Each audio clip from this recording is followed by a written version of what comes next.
Et bonjour à toutes et à tous, on se retrouve sur des studios. Et aujourd'hui, on va refaire un petit peu de Doctor Who. Et on va voir qui ça. On va voir Donna. Donna Noble. Alors, petite Donna était la fille unique de Geoff et Sylvia Noble. Et ses grands-parents étaient Wilfrid et Eileen Mott. Bon, lors de son premier jour d'école, elle a bien commencé. Elle a été renvoyée directement chez elle pour avoir mordu ses camarades. À 6 ans, sa mère a refusé de l'emmener en vacances. Elle était intrépide et Donna décida donc de monter dans le bus et elle se rendit seule à Strathclyde. Son grand-père lui a rappelé plus tard cet incident pour la calmer un petit peu. Qu'elle a fréquenté l'école primaire de Belmont où elle a rencontré son ami Etsy. En juin 2007, elle a eu le choix d'être secrétaire à plein temps pour Jival Chaudhry ou secrétaire temporaire chez H.C. Clements, une société de sécurité à Londres. Bien qu'elle ait considéré le premier sur l'insistance de sa mère, un accident a bloqué la circulation en direction de Duval Chaudhry. Donc, au lieu d'attendre dans un embouteillage et de tourner à droite sur Little Sutton Street en direction de Griffin's Parade, elle a choisi le poste temporaire à H.C. Clements en tournant à gauche, direction Chiswick High Road. À l'époque, Donna ignorait que l'incident avait été causé par une future version d'elle-même issue d'un monde parallèle. Chez Clements, elle est progressivement tombée amoureuse de Lance Bennett, qu'elle a forcé à se marier. Elle a planifié un voyage, ignorant que Lance dosait son café avec des particules de ion sur l'ol de l'impératrice d'Urachnos, qu'il servait secrètement. Au moment de se marier, alors qu'elle marchait dans l'église vers l'hôtel aux côtés de son père, elle fut téléportée dans le Tardis par le 10e docteur. Elle tenta de sortir et s'aperçut, choquée, qu'elle était dans l'espace. Le docteur la ramena sur Terre et elle tenta de retourner à son mariage en taxi. Mais le chauffeur s'avéra être un Père Noël robot qui voulait la kidnapper. Et elle fut sauvée par le docteur, qui la ramena à la récession. Après avoir, après un arrêt, un sapin de Noël robotique s'attaquait d'eux.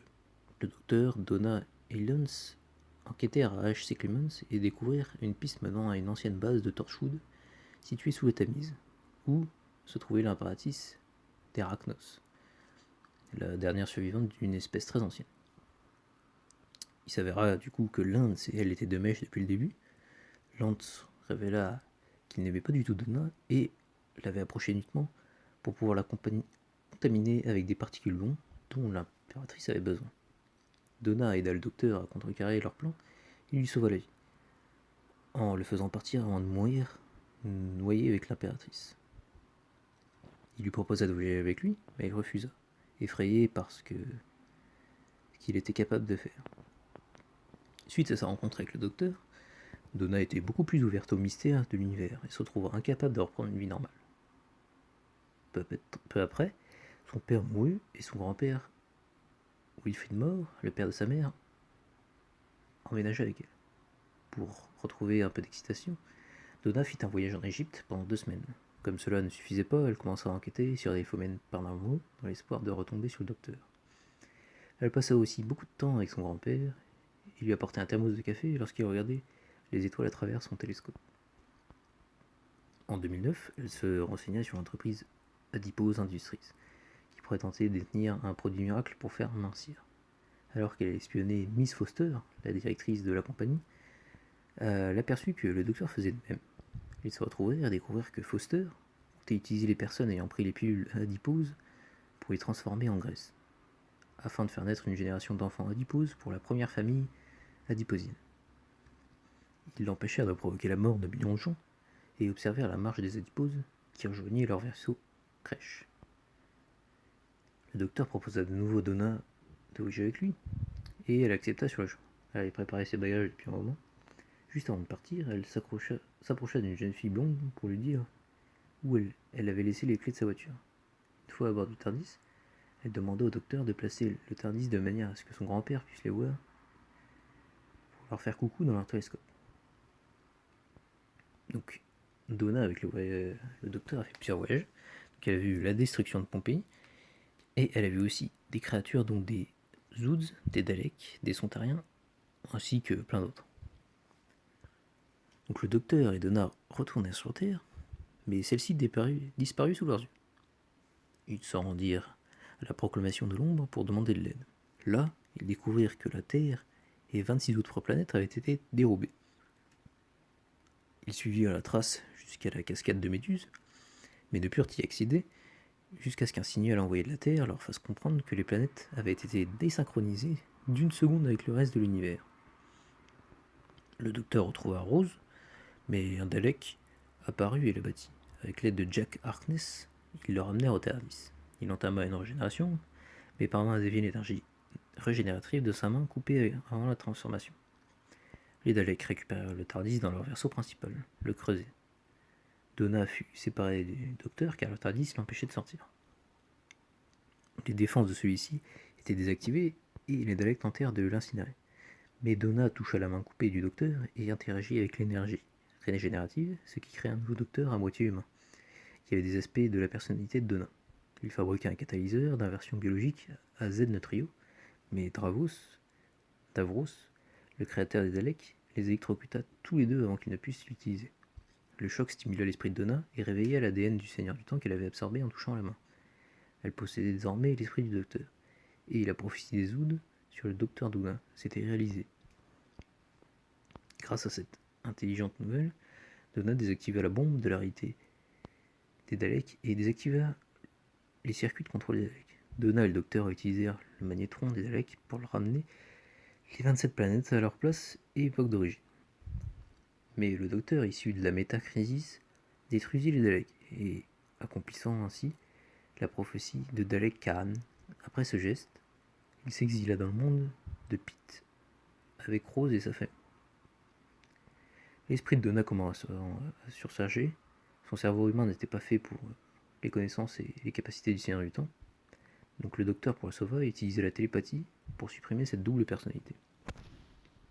Malgré ses protestations, il lui effaça sa mémoire, y compris les souvenirs de leur aventure ensemble. La Donna qui avait sauvé l'univers était morte, accomplissant ainsi la dernière prophétie du Dalek Khan. Il la ramena chez elle et ordonna à sa famille de ne jamais lui parler du Tardis ou de ce qu'ils avaient vécu, car cela la tuerait. Aux alentours de Noël 2009, Donna avait repris une vie normale et allait se marier avec Sean Temple. D'après Wilf, ils avaient quelques soucis d'argent à cause de leurs emplois respectifs. Elle manqua de tomber sur le docteur à deux reprises. Le jour de Noël, elle offrit à son grand-père le livre de Joshua Naismith, sans vraiment savoir pourquoi. Le docteur supposa que c'était son subconscient de Seigneur du Temps qui orientait Wilf vers ce qui pouvait être important. Plus tard dans la journée, le maître transforma tous les humains de la Terre en version de lui. Donna n'était plus qu'à moitié humaine, et donc elle fut protégée. Le choc de voir ses proches transformés réveilla ses souvenirs cachés. Des visions lui apparurent et elle l'appela son grand-père, qui lui dit de s'en prier. Cerné par les duplicata du maître, son esprit commença à vaciller, mais le docteur lui avait planté un système de défense qui envoyait une vague d'énergie sur ses assaillants et la fit tomber dans le coma. Le lendemain, les seigneurs du temps allumaient la transformation des humains et Gallifrey apparut dans le ciel. Sean trouva Donna inconsciente et la ramena chez elle. Elle se réveilla, tandis que le Tardis apparaissait dans la rue, et se plaint d'avoir l'impression d'avoir encore manqué un événement important. Au printemps 2010, Donna et Sean se marièrent. Tandis qu'elle se faisait prendre en photo avec ses amis, sa mère et son grand-père discutèrent une dernière fois avec le docteur. Il revint avec une enveloppe que le docteur lui avait donnée. Elle contenait un ticket de loterie gagnant que le docteur avait acheté, avec de l'argent emprunté au père de Donna, après avoir remonté le temps.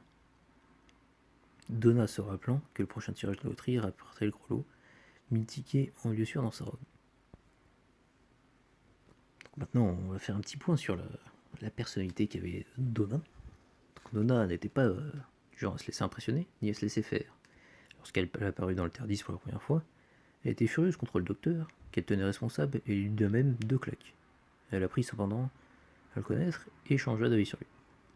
Bien qu'elle ait pu sembler peu d'intelligence et qu'elle considérait elle-même comme juste une intérimaire sans importance, le docteur la trouvait brillante, et elle était en fait très habile. Par exemple, elle maîtrisait le système décimal Dewey en travaillant seulement 2 jours dans une bibliothèque. Donna était assez sarcastique et directe. Elle était également très empathique, et elle réconforta ainsi Agatha Christie en essayant de lui raconter comment son propre mariage avait tourné. Elle aida à libérer les hôtes de l'esclavage, et quand le docteur dut faire le choix terrible de détruire Pompéi pour sauver le monde, sans autre alternative, car il s'agissait d'une pointe fixe dans le temps, Donna partagea son fardeau en l'aidant à pousser le levier qui déclenchait l'éruption du Vésuve. Elle le persuada également de sauver sa famille de l'obus Caecilius. Ainsi, elle insista pour que le docteur reconnaisse Ginny comme sa fille, sans se soucier de comment elle avait été conçue. Et donc voilà, on a donc fini pour ce petit épisode sur Donna. Donc comme d'habitude, si vous avez des remarques, des améliorations à faire, n'hésitez pas à le dire en commentaire. Et si vous avez aimé, un petit like, ça fait plaisir.